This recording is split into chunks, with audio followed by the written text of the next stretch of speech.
Hello, I'm Paul Behrman, and this is Talking About The Who, a new podcast dedicated to that nice rock and roll band from Shepherd's Bush, London.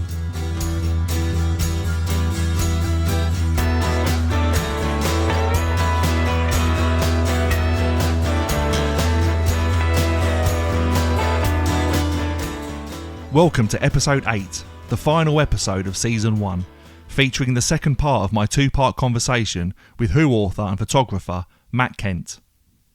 If you haven't done so already, please consider giving us a 5-star rating on the podcast app you use to listen to us on. And if you'd like to gain access to our semi-regular bits of bonus content, head on over to patreon.com/talkingaboutthewho. We'll get to my conversation with Matt Kent shortly, but first, in light of season 1 coming to an end, I want to talk a little bit about what's to come from this podcast over the next few months. First off, let me assure you, barring the unforeseen, that there will be a season 2 of Talking About The Who, which I've already started work on and I'm hoping to start releasing around June. It's too early at this stage to tell you what to expect from the new season, but if you've enjoyed season 1, I can't see why you wouldn't enjoy season 2. I'll also just add that I'm personally very excited by some of the guests I've got lined up, so as they say, watch this space. I'm also setting up a Talking About The Who YouTube channel, and during the next few weeks I'll be uploading video extracts of some of my interviews from season 1, including Chris Charlesworth, Tony Fletcher and Matt Kent.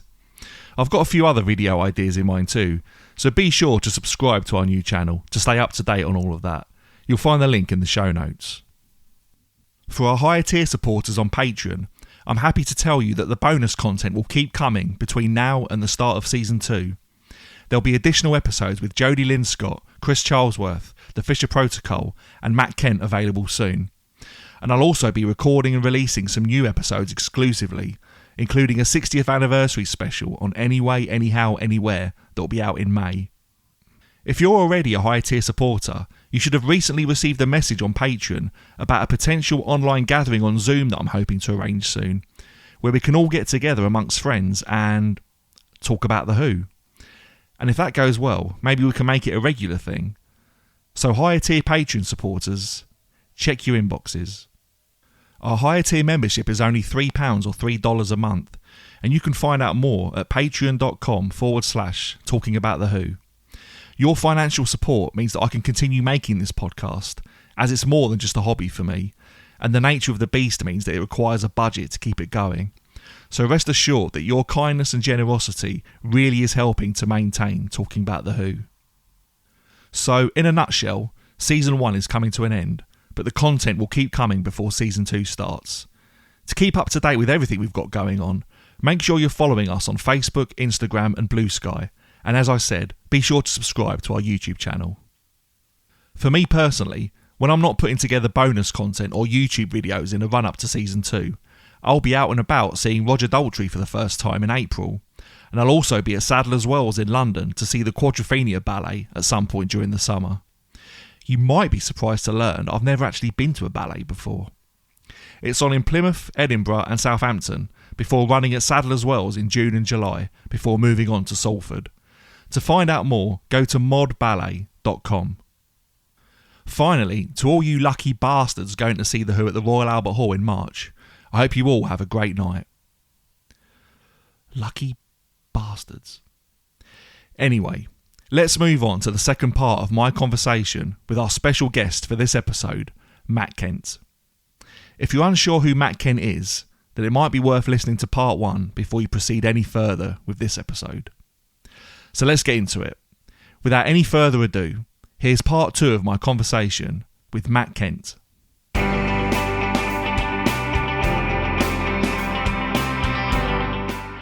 Can you tell us how you first got into The Who? It was down to my brother, really. I don't know if it was the same when you was younger, but we used to have things called record libraries, similar to a proper library, but you could go along and borrow records or cassettes. And he brought well, after waiting for quite a while because it was so popular, but he brought home Tommy, probably early 1970, maybe late 69, but it was around that period. And I was just fascinated with it. I was fascinated with the cover more than anything at the time. I mean, this huge cover, with all these drawings that obviously meant something. I didn't know what they meant, but it just was like, wow, well, this is, arty. And, I always wanted to be something involved with art, even at a really young age. But it just fascinated me. And the music was something different. My dad and my uncle used to work in the Royal Opera House. My dad only for a short time, but my dad loved opera, and it played through the house quite a lot. And I guess this idea of a rock opera. My brother would explain what it was. Fascinated me then, and I listened to the music, and the music was great.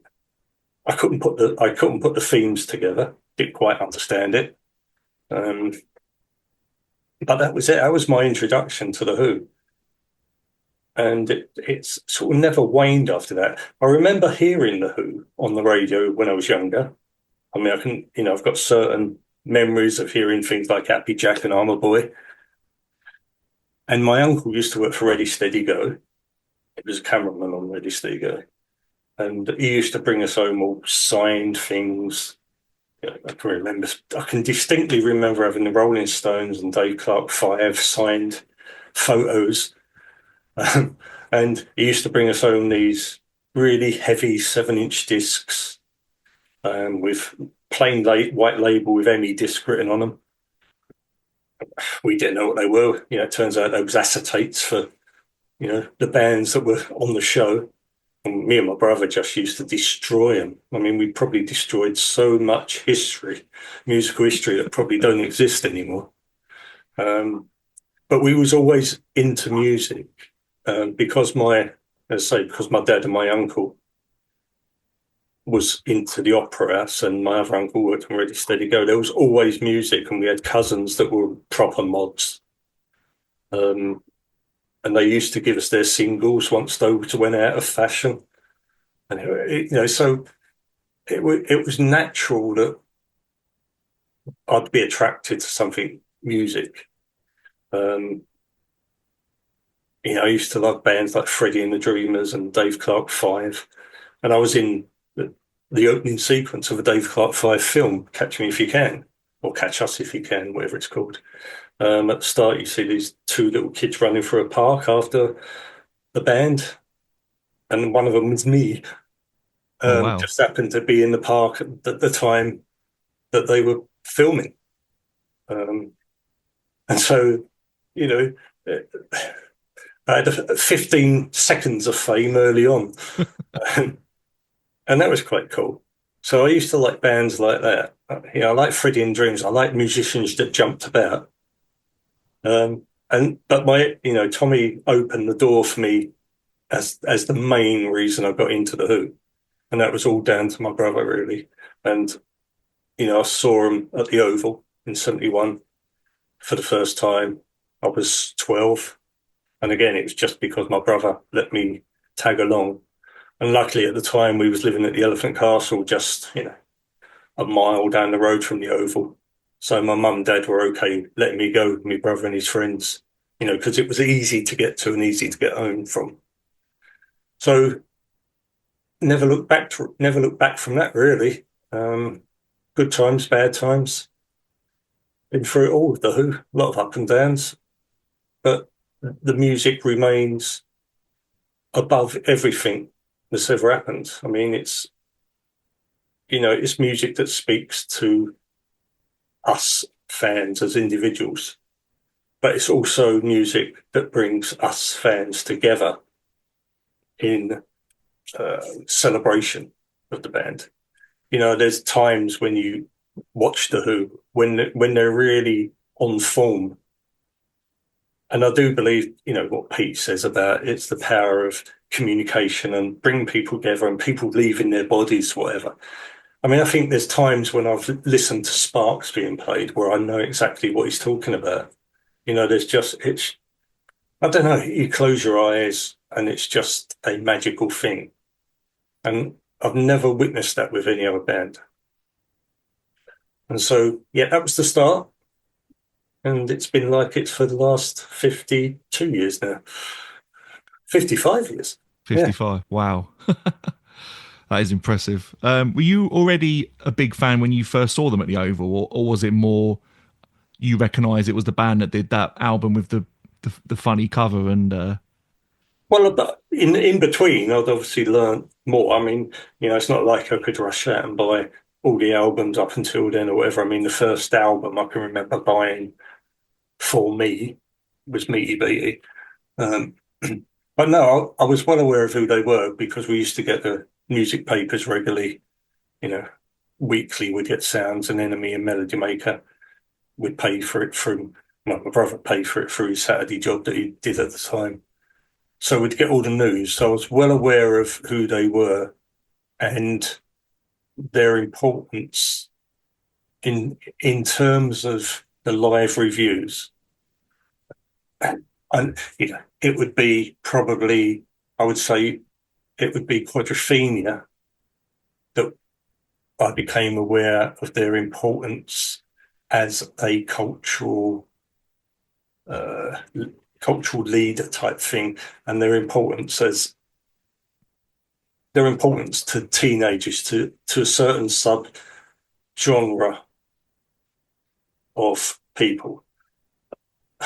I'm saying this so pretentiously, but what I'm saying is, when Quadrophenia came around, I was of that age where I begin to understand what they were writing and singing about, and how important it was for me, and how important it was for other kids at the time, and still is. I mean, you can go right back to I Can't Explain, which I wasn't old enough at the time to know any of that, but Can't Explain. We've just celebrated the 60th release of that. But it's just perfect, isn't it? If you're a teenager, I Can't Explain. I Think It's Love, and we all go through that.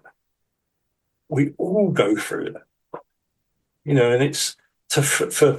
I know Townsend was a teenager himself writing it, but to write something like that that's so personal, but it is so wide ranging. I think it's amazing, and even today, it still stands up.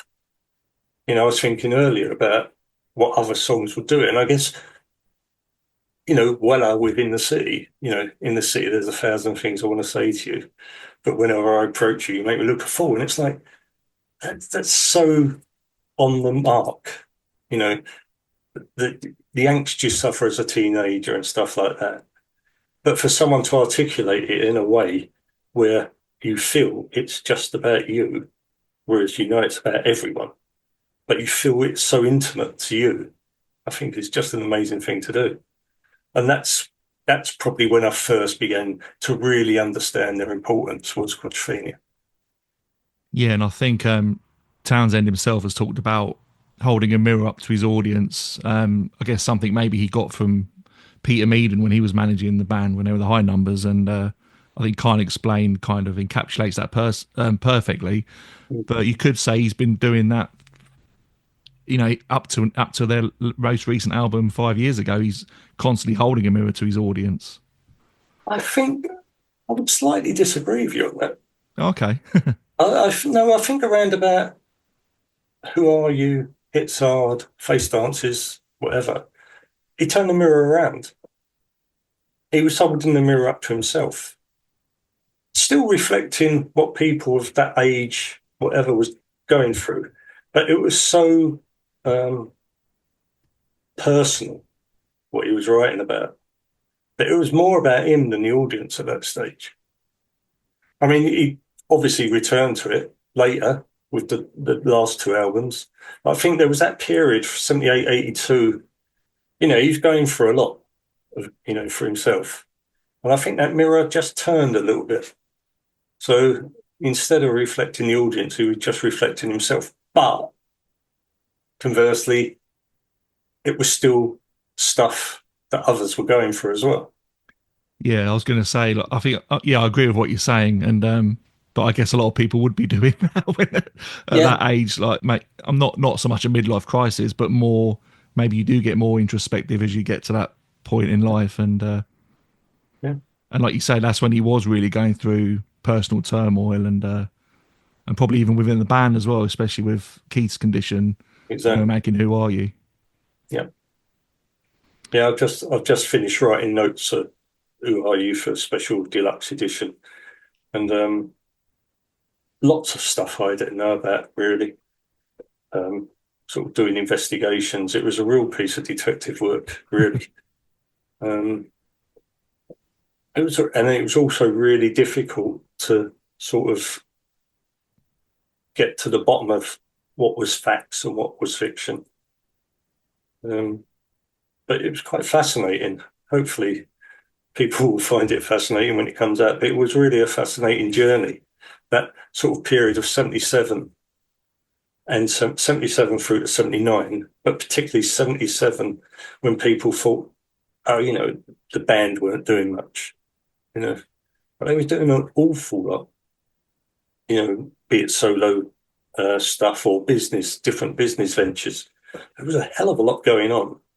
And, the recording process for Who Are You as well, even though it didn't take that long to record the tracks, the production took a hell of a long time. And obviously there was things going on there. And it really was a sort of the band's difficult eighth album. It's basically how I start the piece, and it was, but fascinating and really good to revisit, actually. Yeah, I mean, I'm particularly interested in that era of the band simply because it seems to be part of the band's history that I think kind of gets overlooked a little bit. I think it gets lost because of Keith dying. Yeah. I think the album release certainly got overlooked to a certain extent, understandably, because of Keith dying and because it never really took off live. It was one of the things that they wanted to do. They wanted to make an album that they could play live. But when you think only 3 tracks from it really ever got played, um, so it's a strange one. But it was really was a difficult period. Do you think if they'd carried on, if Keith had survived and they'd carried on as a live band, do you think they would have done something like get a keyboard player in? Because you mentioned they were looking to play a lot of this stuff live. Yeah, Pete. Well, Pete always wanted that, didn't he? He wanted to expand it with keyboards and eventually with the horns, kick horns. Um, it's a strange one, isn't it? Because obviously Keith had problems, and it's well documented that he had problems in the studio.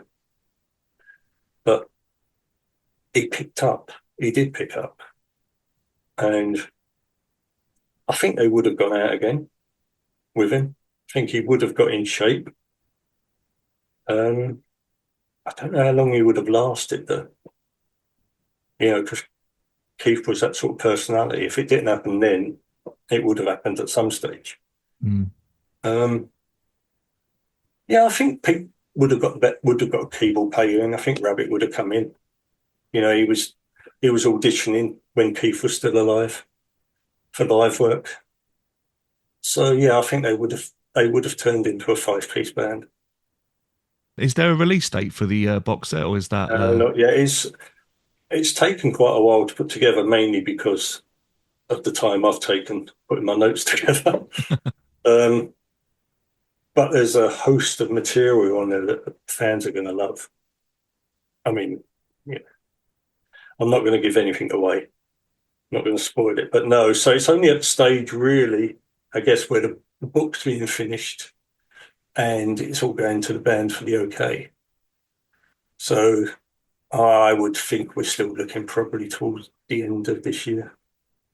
But production date times and things like that are really quite difficult these days. Um, I have no inside knowledge of when it's going to be released, but I'm just guessing towards the end of this year. Yeah, I'd like to see it sooner. Oh yeah, really looking forward to that coming out and reading your essays on that. I'm sure it's fascinating. And you actually met Keith in 1978 as well, didn't you? At the I did, same the yeah, same again, exhibition Tony Fletcher met him at. yeah. Only time I ever met Keith, that was at the Who's Who exhibition at the ICA. Didn't expect to meet him, and there was talk of the band turning up, but in the end, it was Pete and Keith that turned up that day. And yeah, I mean, he was a lovely man when I met him. You know, you didn't suspect anything was going to happen. You know, a month or so later, he looked happy, he looked healthy. I mean, he didn't look like he looked when he was, you know, early 70s or like, you know, 60s. Physically, he looked totally different. But, you know, he was quite joyful. He was happy to sign stuff, gave me a hug, nicked my biro. Um, you know, see, that's not in Tony Fletcher's book, is it? Um, but yeah, no, I wouldn't have expected what happened to have happened after meeting him then. You know, I guess the band always say that they always expected it to happen. But there was no indication to me that he was in that condition.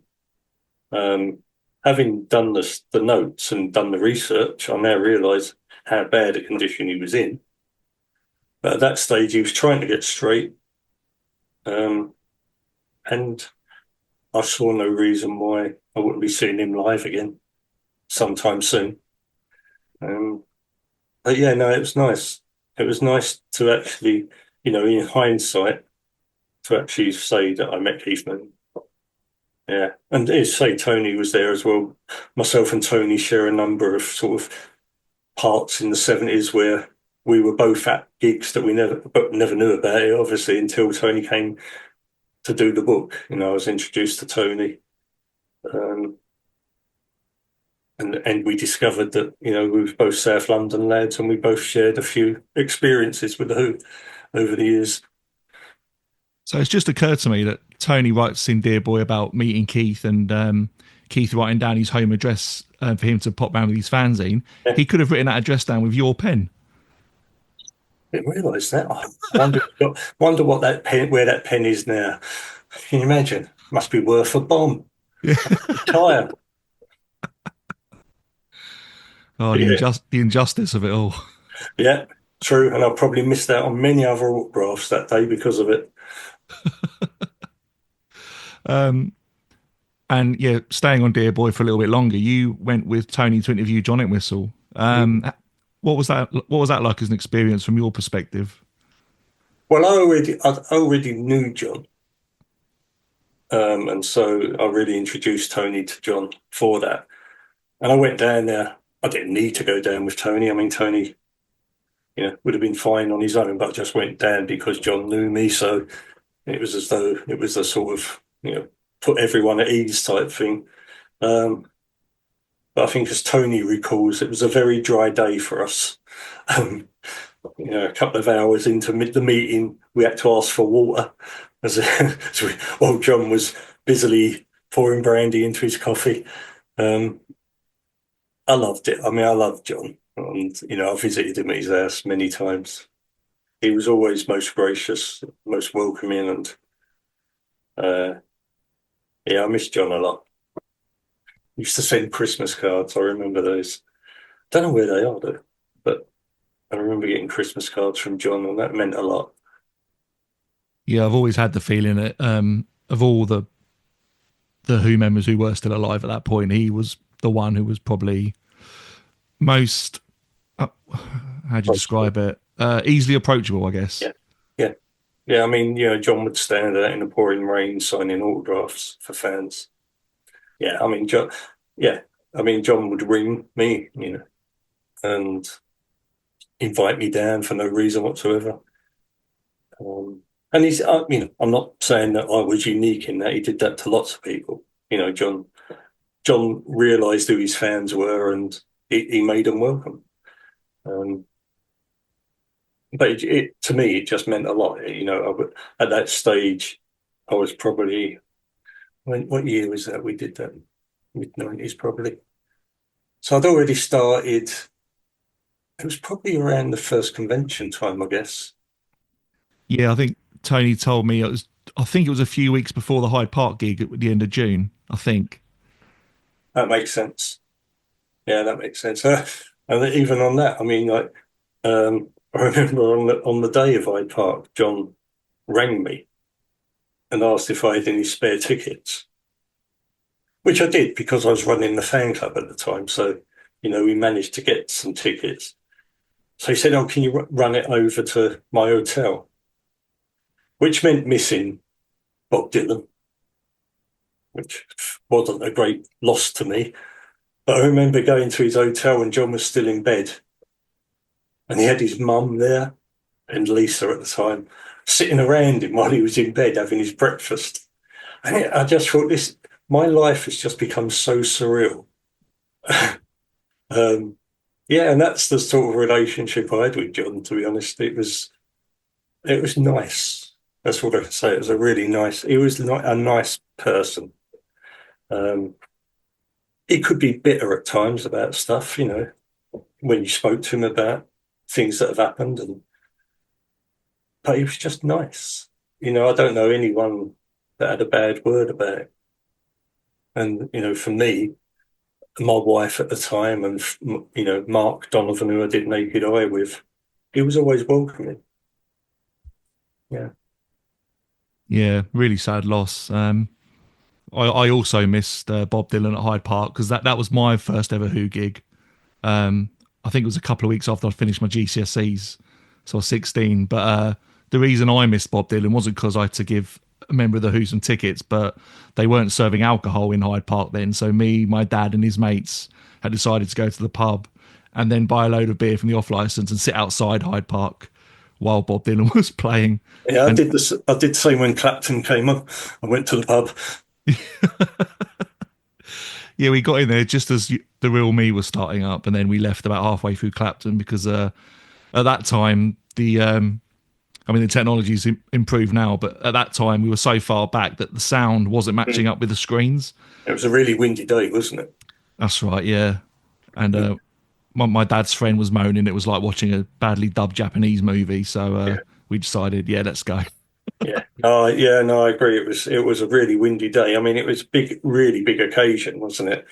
But yeah, as soon as Quadrophenia finished, me and my mates, we just went down Henry's down Piccadilly. Yeah, no, brilliant day, and probably the only time in my life when I've been round a group of lads singing "There's Only One Trevor McDonald" when he walked on stage. That was That's quite never going to surreal. happen again, is it? You mentioned the fan club. I actually didn't know about this because otherwise I would have put it on my list of questions. But can you tell us a little bit about that? Well, I mean, the band obviously had fan club in the 60s, which was really good. I mean, I've looked through all the fan sheets they sent out and stuff like that, and it was a really good fan club. And then they had one in the 80s, which wasn't so great. It was more of a commercial enterprise, to be honest. So it was a t-shirt selling machine, but still, it got you news and stuff like that. And then I guess it came on the back of the convention that we put on in '95. We did that because we thought that the band's catalogue was being vastly, where can I put it? I mean, the sort of compilations that were coming out were cheaply put together. There was no real thought behind them. And Chris Charlesworth had obviously started the reissue program. And we just thought that there needed to be something else. What could we do to help? So we got the convention off the ground. And on the back of that, I wrote to Trinifold and said, want to do this fanzine, would it be official? Can it be like a fan club almost? And I never thought it was going to be a fan club in as much as, selling badges or anything like that. That was never going to be anything I would be involved in. But it was to do a magazine, initially quarterly, just up to date with band's information. And they came back and said, yes, he asked the band. And, I've still got the letter that he sent, or a copy of the fax he sent to him saying that, we conducted ourselves well at the convention. And they, we seemed like a honest group of lads. It was only me and Mark at that time. There were 6 of us put on the convention. But only me and Mark was interested in doing the fanzine. And it came from that. So it became more and more sort of less frequent. The quarterly went down, to once or twice a year. And because I was working for Pete, it became more difficult to do. There was two hats I was wearing at the time. And so it only lasted for a dozen issues. But as a fan club, we did manage to get members early tickets for shows. We did what we could for the members, and the band embraced it. We got interviews with all the band members at different times. First issue opened with Pete's interview, even though John was the first interview we did. And then I suppose with the advent of the internet and Pete's own website, it became less of a need for a printed fanzine to send out news. Whereas the internet was there giving news out instantaneously. People were waiting on me to write a new magazine before they got it in print. So it sort of lost its impetus slightly. But I really enjoyed doing it, to be honest. I mean, I thought it was, as a hobby for me, that's what it was. I really enjoyed it. It got me writing, even though looking back on it, some of the grammar and spelling's atrocious. It sort of had that almost punk ethos of just doing it at home, doing it on Microsoft Publisher or something like that, whatever it was at the time, on floppy disks. So it had that sort of ethos. But what it did do, and there are people that have said it to me before, it renewed the sort of underswell, I guess, of interest in the band. There were people really enjoyed it. I really enjoyed doing it, and the fact that people enjoyed reading it was a real bonus. And the first edition came out in January '96, and then within 2 months, the band had announced they was doing Hyde Park. So it sort of was fortuitous to come along at that stage. I guess we were just in the right place at the right time. There was the Britpops thing was going on. The convention, we had members of Blur and groups like Elastic, and Noel Gallagher turned up, buying his own ticket as well, insisting on buying his own ticket, and by that stage, he was a big star. The first album had come out, and the second album was waiting to come out. And so it was things like that. There was, we just happened to be there at the right time. And so that sort of helped, I guess. It just helped selling the magazine. And also there was much more that we could write about. I mean, there was other, generations of that as well at the same time. And, that was a great magazine, but it wasn't my vision of what the fanzine should be. That was a real in-depth sort of technical look at, the band's past. Whereas I wanted to concentrate on what could be a future. There was enough going on at that stage to indicate that there could be a future. And that was what I wanted to concentrate on. And luckily it worked out. It did. I'm not saying that any connection between the fanzine and what the band was doing, but there was a symbiosis of just being in the right place at the right time for both of us. It opened up new doors for me and the band. They were back together.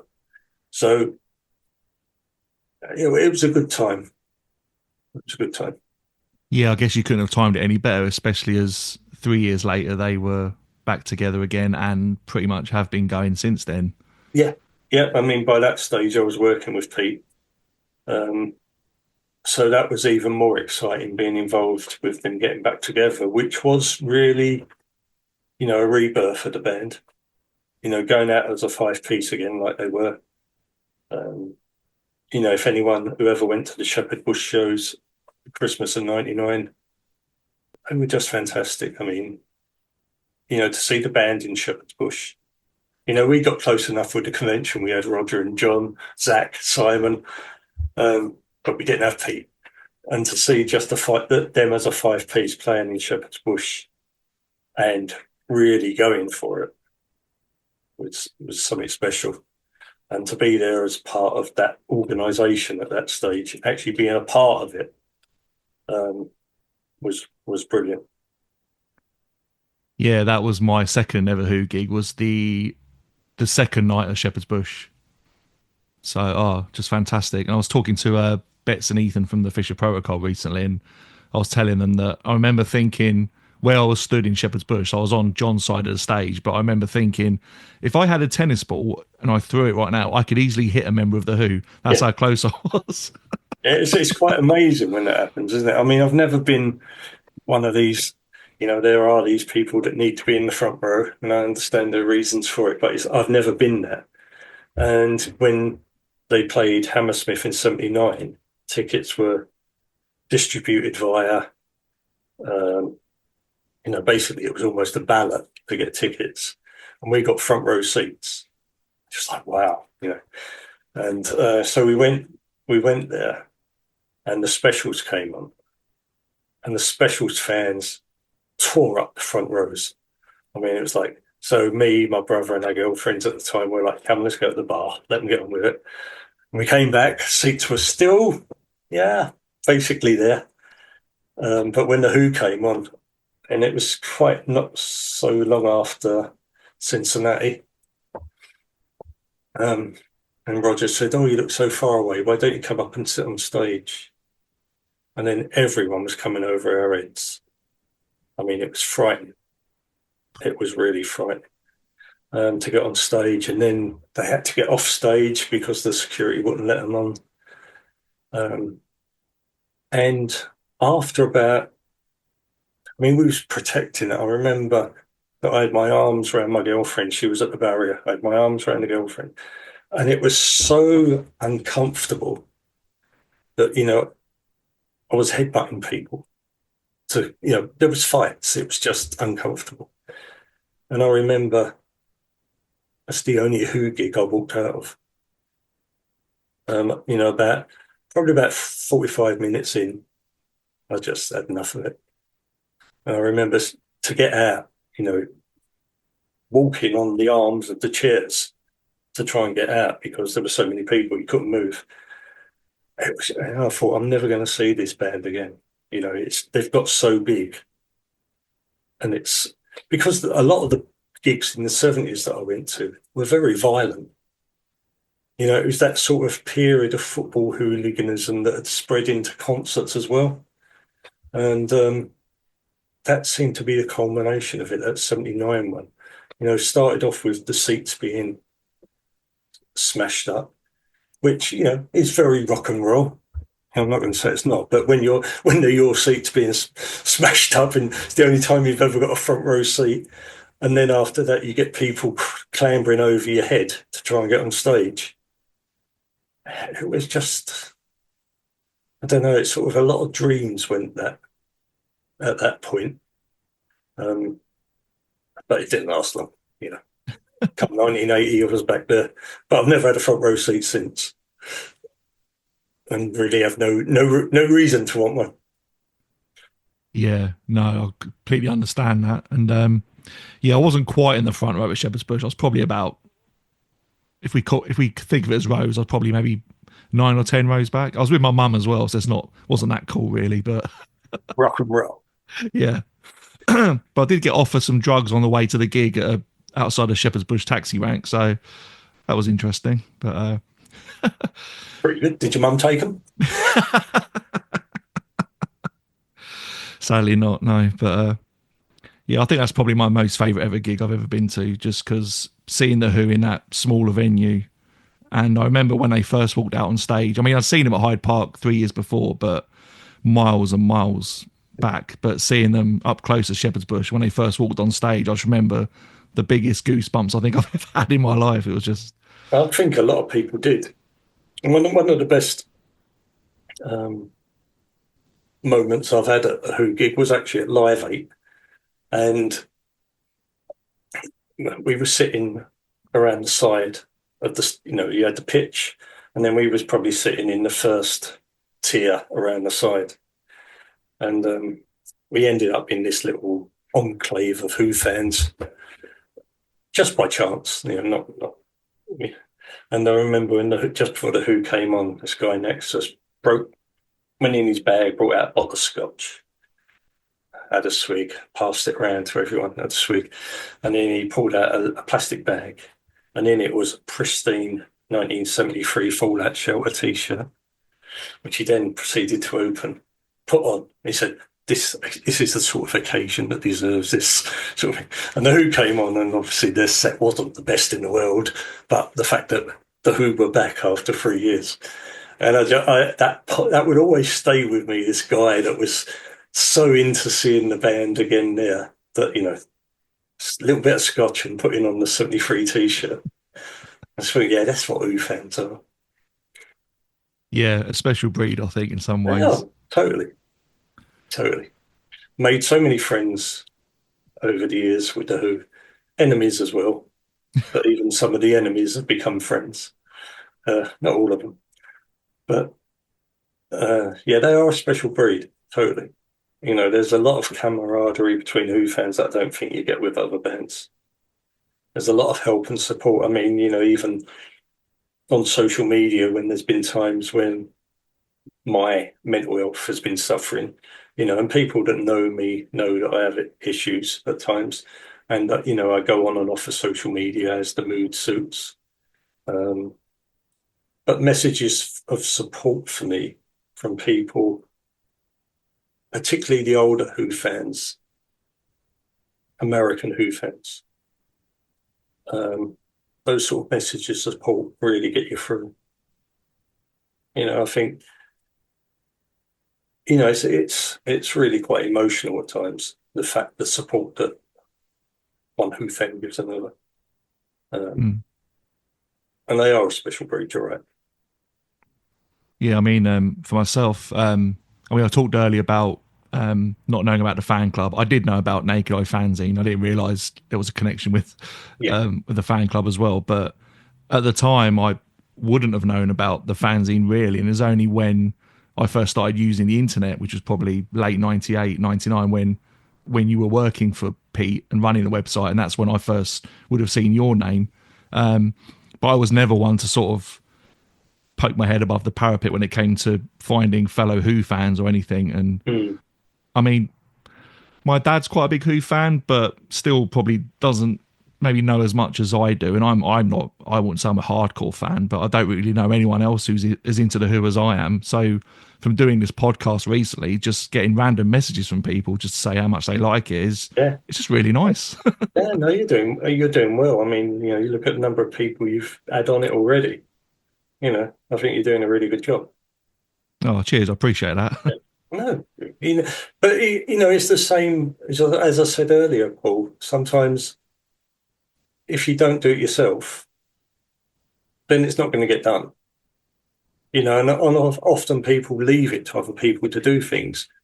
And I've always found if you do that, it doesn't work. If you want something done, you do it yourself. And you've done it. You've got up there and done it.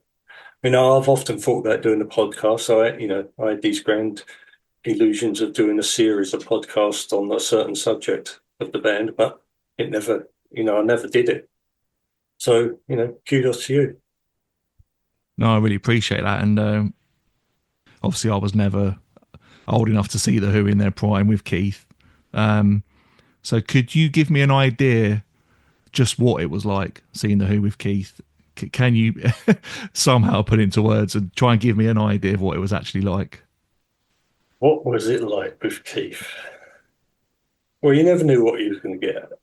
I mean, Keith was always, explosive, and he never failed. It was the bits in between songs, I guess, that made Keith as well. It's his antics in between, throwing sticks at people and stuff like that, and just funny. It was, I think at one stage when they was doing the Amazing Journey DVD, which I was involved in the early days, working with Don Pennebaker and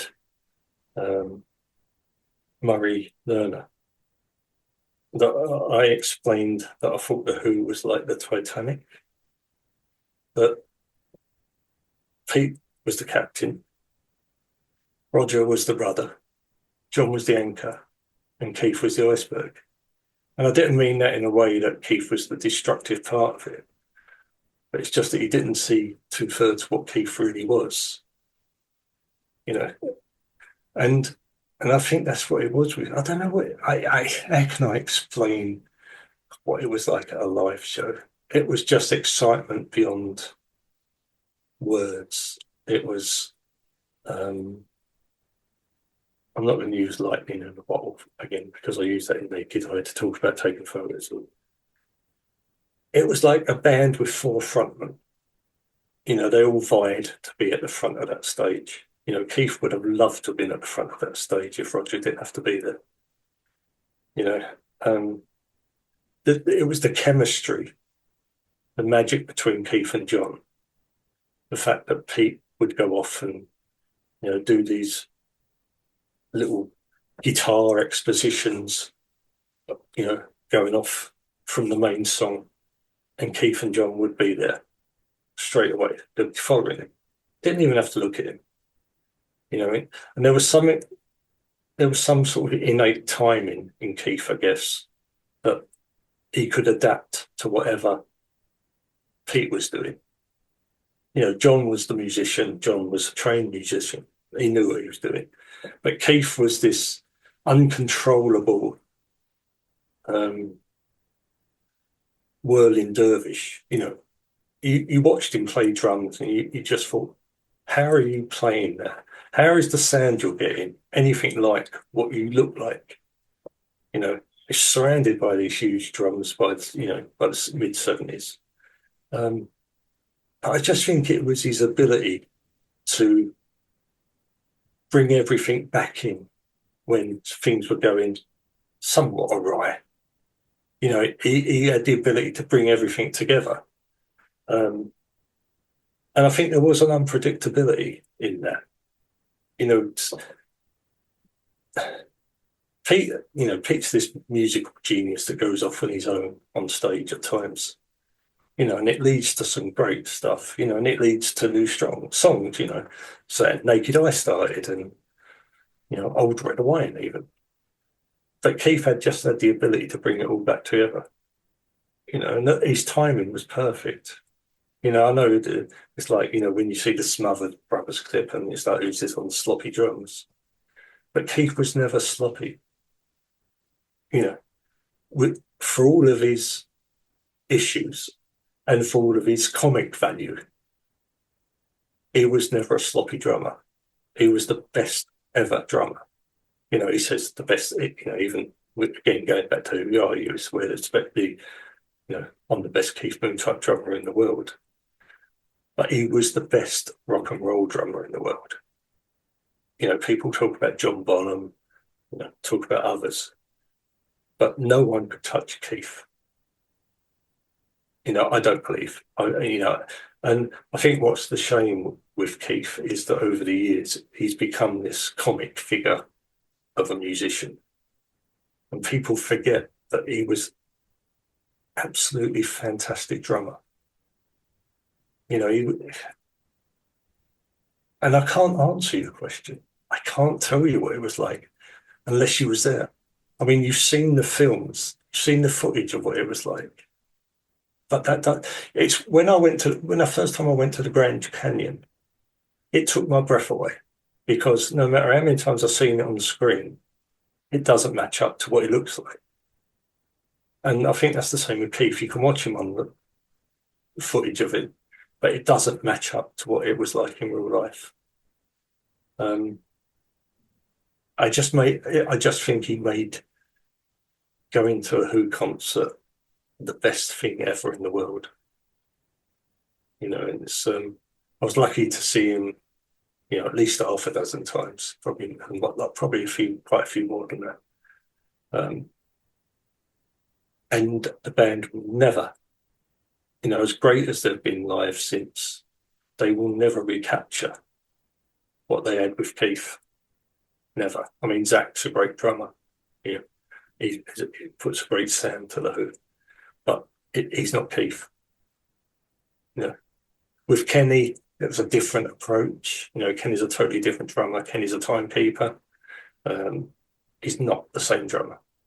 They were not the same band, and they've never been that same band. And I don't think they've ever tried to be the same band, But there was magic with Keith, and I don't think it's a magic that any other band has reproduced. There was a 4-piece band that sounded like an army. That's my description of what Keith was like. He sounded like an army. That was a great answer, but he was a pen thief. He was a pen thief, yes, and I would never ever forgive him for that. It's quite an honour, isn't it, having your biro nicked by Keith? Oh, absolutely. My claim to fame. Keith Moon stole my biro. That could be my book. That's it. That's the autobiography title sorted.